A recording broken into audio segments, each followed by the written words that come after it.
দিল্লির আকাশে ধোঁয়াশা, শ্বাস নেওয়া যেন অপরাধ।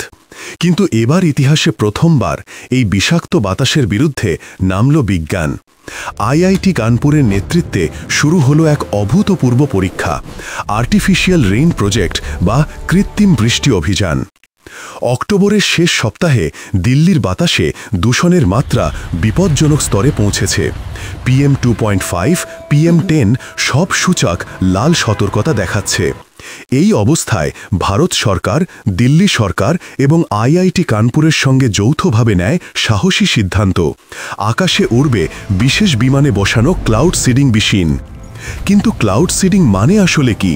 সহজভাবে বললে এটা হলো এমন এক প্রক্রিয়া যেখানে বিমান বা ড্রোন মেঘের মধ্যে ছড়িয়ে দেয় সিলভার আয়োডাইড বা সোডিয়াম ক্লোরাইড কণা। এই কণাগুলো মেঘের ভেতরে বরফের স্ফটিক তৈরি করে, আর সেখান থেকেই নেমে আসে কৃত্রিম বৃষ্টি। শুনতে সিনেমার মতো, কিন্তু এটা বাস্তব বিজ্ঞান।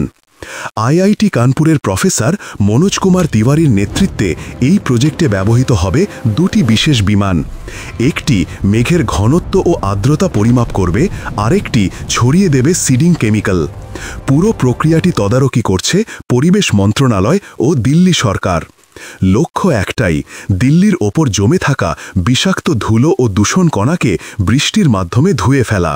কিন্তু এটা একদিনের কাজ নয়।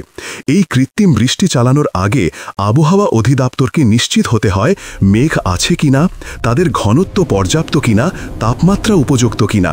কারণ মেঘ না থাকলে কোনো কৃত্রিম বৃষ্টি সম্ভব নয়।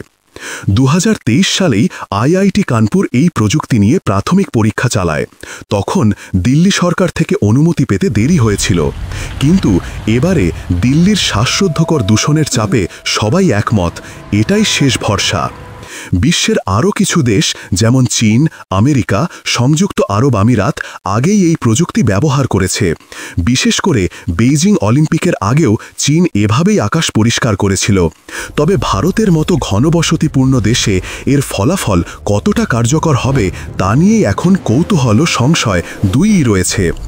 বিজ্ঞানীরা বলছেন এটা কোনো জাদু নয়, বরং নিয়ন্ত্রিত পদার্থবিজ্ঞান। একটা নির্দিষ্ট সময়ে নির্দিষ্ট মেঘের ঘনত্বে এটা সফল হতে পারে, তবে সব সময়ই নয়। তবুও যদি এই পরীক্ষায় 30 থেকে 40% সফলতাও আসে, তাহলে দিল্লির মতো শহরের দূষণ কমাতে এটা হতে পারে এক নতুন দিগন্ত।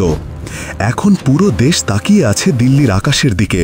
কৃত্রিম বৃষ্টি সত্যিই নামবে কিনা? আর যদি নামে, তাহলে হয়তো একদিন মুম্বাই, কলকাতা, বেঙ্গালুরেও দেখা যাবে এই কৃত্রিম আকাশ যুদ্ধ। বিজ্ঞান এখন প্রকৃতির বিরুদ্ধে যুদ্ধ ঘোষণা করেছে, কিন্তু শেষ পর্যন্ত বিজয় কার হবে?